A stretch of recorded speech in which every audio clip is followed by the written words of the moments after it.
Hello, જાગુસ kitchen જર્નીમાં આપ સૌનું સ્વાગત છે. ફ્રેન્ડ્સ, આજે આપણે બનાવશું એકદમ ક્રિસ્પી અને એકદમ સુપર ટેસ્ટી કેળા વેફર. તો ચાલો શરૂ કરીએ. આ વેફર એટલી સુપર ટેસ્ટી અને એટલી સુપર યમી અને એટલી ઇઝી બની જાય છે ને કે હું તમને શું કહું. સૌથી પહેલાં આપણે 6 નંગ કેળા લેશું. મેં આ નંગમાં 6 નંગ અને વજનમાં આશરે 500 ગ્રામ જેટલા કાચા કેળા લીધા છે. ત્યારબાદ તેની આપણે આવી રીતે છાલ કાઢી નાખશું. એકદમ સાવ કાઢી નાખવાના નથી, ખાલી ઉપરનું લેયર જ કાઢવાનું છે. બે સાઈડથી તેને ઉપરથી તેના ટોપ કાઢી લઈશું અને આવી રીતે આપણે બધા કેળાની છાલને કાઢી નાખશું. ફ્રેન્ડ્સ, આ એકદમ ઇઝી અને ફટાફટ બની જાય છે અને એકદમ ફ્રેશ. હવે આપણે એક બાઉલમાં 1.5 થી 2 ગ્લાસ જેટલું પાણી લેશું અને તેમાં પિંચ જેટલી હળદર અને પિંચ જેટલું મીઠું એડ કરી અને તેને બરાબર મિક્સ કરી લેશું. ફ્રેન્ડ્સ, આનાથી આપણી કેળા વેફર કાળી નહીં પડે અને લુકમાં એકદમ સરસ કલરમાં આવશે. હવે આપણે આવી રીતે સ્લાઇસર લઈ અને બધી કેળાની સ્લાઇસને પાડી લેશું.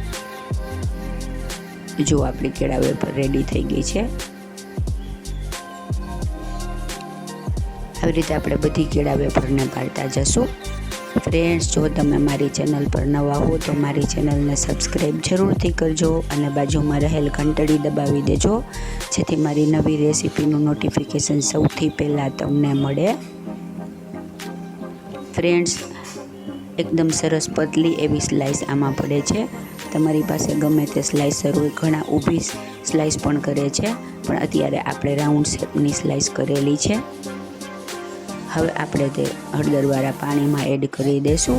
આવી રીતે આપણે બધી સ્લાઇસ પાડતા જશું અને એડ કરી દઈશું. ફ્રેન્ડ્સ, આમાં તમે એકસાથે 500 ગ્રામ કેળાની વેફર પાડી અને કરી શકો છો. નહીં તો તમે આવી રીતે કરવા જાઓ તો કેળાની વેફર કાળી પડી જશે. હવે આપણે એક કોટનનું ટોવેલ લેશું અને તેના ઉપર બધી સ્લાઇસ એકદમ નિતારી અને પછી એક પાતળી પોળી કરી દેશું, જેથી આપણી કેળા વેફરનું મોઇસ્ચર થોડું સુકાઈ જાય. આવી રીતે પાથરી દેવાની છે. બધી સ્લાઇસ એક આવી રીતે પાથરી દેવાની છે, જેથી તે ઝડપથી એકદમ સરસ કોરી થઈ જાય.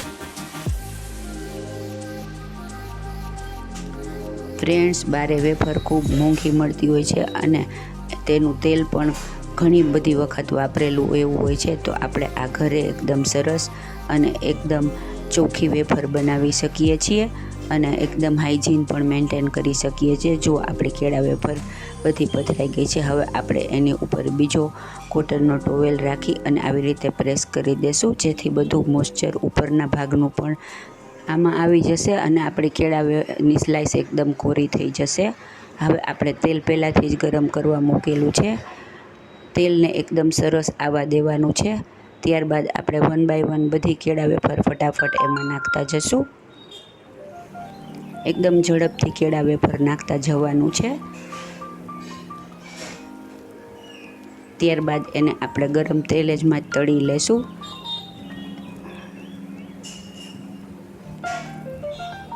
વારંવાર આવી રીતે ફેરવતા જશું અને તળતા જશું.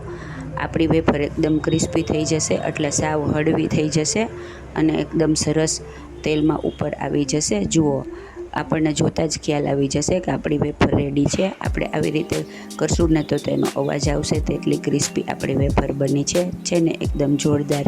આવી જ રીતે આપણે બધા બેચીસ તળી લેશું. ફ્રેન્ડ્સ, 6 કેળામાંથી તો આખી થાળી ભરી અને વેફર રેડી થાય છે. ફટાફટ નાખતું જવાનું છે અને તળતું જવાનું છે. આપણી વેફર એકદમ સ્લાઇસ કોરી થઈ જવાથી એકદમ ઝડપથી આપણે તેને નાખી શકીશું. જુઓ, હવે આપણે એને એક સર્વિંગ પ્લેટમાં લઈ લેશું.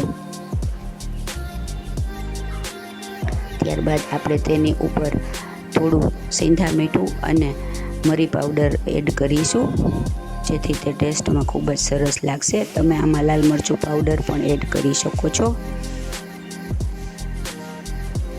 ફ્રેન્ડ્સ, લુકમાં એકદમ જોરદાર, ખાવામાં એકદમ યમી અને ટેસ્ટમાં એકદમ મજેદાર એવી આપણી કેળા વેફર રેડી થઈ ગઈ છે. તો તમે પણ ઘરે ચોક્કસથી આ શ્રાવણ મહિનામાં ટ્રાય કરજો.